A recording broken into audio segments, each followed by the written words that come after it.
The Diary of a Young Girl, Anne Frank, the definitive edition, written by Anne Frank, edited by Otto Frank and Miriam Pressler.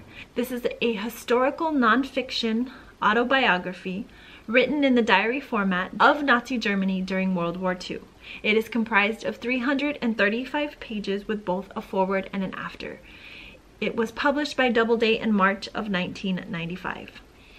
I listened to the audio version of this through my Overdrive app, which is connected to my local library. It is comprised of 9 hours and 55 minutes and was narrated by Selma Blair. Anneliese Marie Frank was a Jewish girl born June 12, 1929 in Frankfurt, Germany. On June 12, 1942, Anne Frank was becoming a teenager, blossoming into a bright young girl. Her first diary entry marked June 1942. I hope I will be able to confide everything in you, as I have never been able to confide in anyone, and I hope you will be a great source of comfort and support. Not knowing that this diary would be a great source of comfort and support for so many, both children and adults alike, men, women of all ages. From June 12, 1942, at the age of 13, until August 1st of 1944, at the very young age of 15, Anne Frank kept a diary. From the attic at 263 Prinsengracht in Amsterdam. Anne, her mother, father, and sister Margot, along with one other family and a German dentist, were all held up in the attic from July 1942 until August of 1944. Reading this diary, you get the sense that this is definitely written by a young woman, a coming-of-age novel, if you will. Reading this diary in its intended state, you would see this from the perspective of a young girl, coming of age, coming into maturity, developing, coming into puberty for the first time, experiencing things for the first time. Simply just encountering those moments that she wants to mark down as important, because to a 13-year-old, they are very important. Accounts in school, accounts of boys and friends, and just frivolous whatnot matters that aren't going to matter years to come. For Anne, she has no idea how many times those diary entries are going to be read time and time again, and mean so many different things to so many different people. I first read the Diary of Anne Frank when I was about 12 or 13, much like the age Anne was. My mother passed along the diary to me to read because she said it was important that I take in Anne's story. And at the time it was important. It gave me a perspective on a young woman who was going through a very traumatic, life-changing event. Of course, I took from this diary what I should have at that age. And it was important to me, just as it was important to my mom at my age that I was, to read it from that perspective. My mom also read it when she was a young girl, about Anne's age. I decided to go ahead and pick up this again as an adult because I wanted to see first and foremost if it translated the same, if it meant the same. And it was a very different story. The first version of this that I also read was not the definitive edition. The definitive edition restores material that was once omitted from the original edition, such as Anne's budding curiosity and sexuality, her relationship with Peter, her conflicts with her mother, all things her father really wanted to keep from the public because he didn't want to skew Anne's image. However, this version really humanizes Anne. You finally get a vulnerable side to her. You get a sense that she was just a normal, regular girl. I would say in all fairness that Anne was probably what would to be considered a middle-class girl from a middle-class family. She didn't seem to want or need anything. She didn't seem to have a insatiable need or want for anything other than what a typical girl that age would. But something that struck me having read it this time around is her awareness as she gets deeper into this captivity within this attic of how much her life has changed. And the further they get into the holding, she realizes that it's going to be very challenging for her family to hold the status that they had prior to having to go into hiding. Now, of course, everybody is very familiar with World War II, Nazi Germany, and the entire historical perspective of the Nazi invasion in Poland and the immense impact it had within the Jewish community. After having read it from an adult perspective, I have a true understanding that Anne wanted to be a writer when she was of age. And she says something very remarkable within the diary itself, and she kind of asked herself, will I ever write anything great?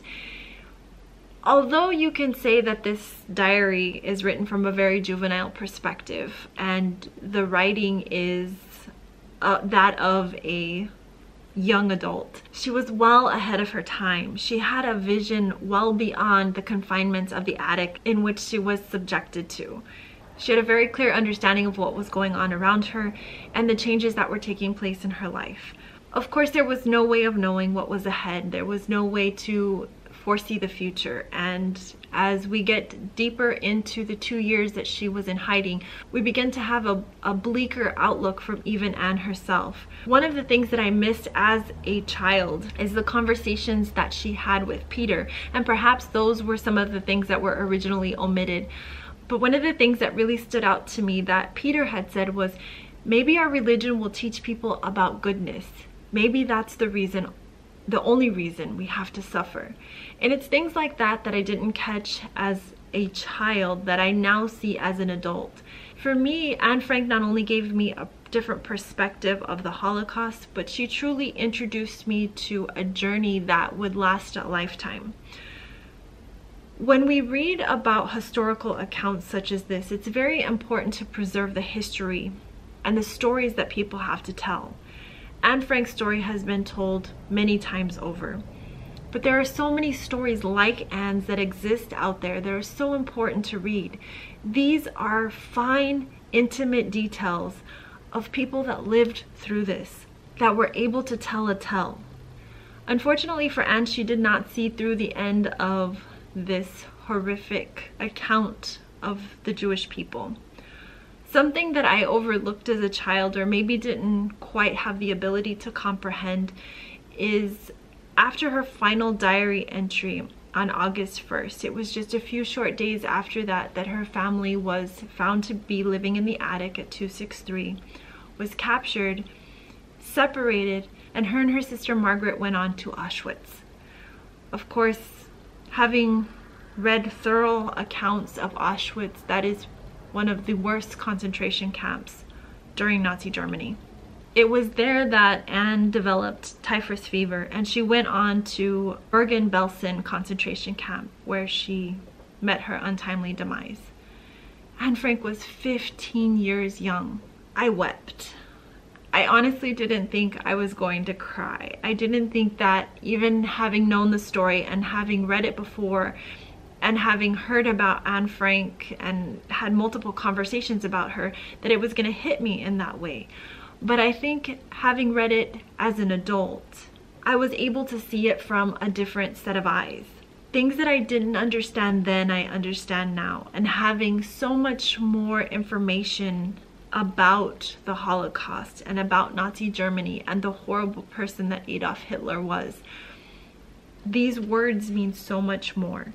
I think it is so important, one, if you've never read it, to read this diary. Yes, it is written from an adolescent point of view. But as I stated, Anne was well ahead of her time. She was a very intelligent young woman who had a very clear understanding of the world around her. And although she wasn't able to foresee her fate, she was very optimistic. And one of the last journal entries that she wrote, she actually said, you know, I have happiness, I have a cheerful disposition, and I have strength. And to her, those were the most important attributes and aspects. And then August 4th came around and her entire existence changed. For me, having read that now, it was so depleting. It was, you were fighting for her, you were rooting for her, and I knew the end. I knew that she didn't make it through, but I didn't recall the events after August 4th. So that for me was very impactful. So again, if you have never read this, I encourage you to read it. If you were like me and you read it as a child and you have not yet read it as an adult, I strongly encourage you to do that, because I feel that there are such powerful accounts of historical documentation within these pages that only few can tell. And I encourage you not to stop here. As stated, Anne Frank is renownedly known throughout the world, but there are so many others like Anne that have stories to tell. I have found hundreds of stories from a nonfiction perspective of people wanting to share their accounts, and it's so important that we hold on to that history and that we pass along that history to others so it's not lost forever. We live in a society now where it is so easy to dismiss history as though it never existed, to somehow rewrite it or change it or alter it to fit our perspective or our life or our understanding of things. And that's not how history is told. That's not how history is marked. And it's not how history impacts people. It's stories like this that impact people. It's words that you cannot create.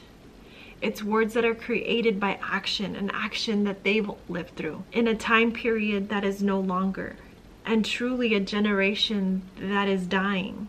There's very few people left that actually lived through the Holocaust. And to be able to hold their words in your hands and for a moment be able to live through that uncertainty and that pain and those changes with them is priceless.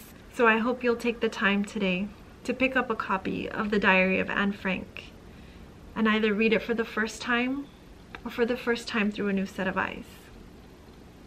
And thank you, Anne, for sharing your story with us.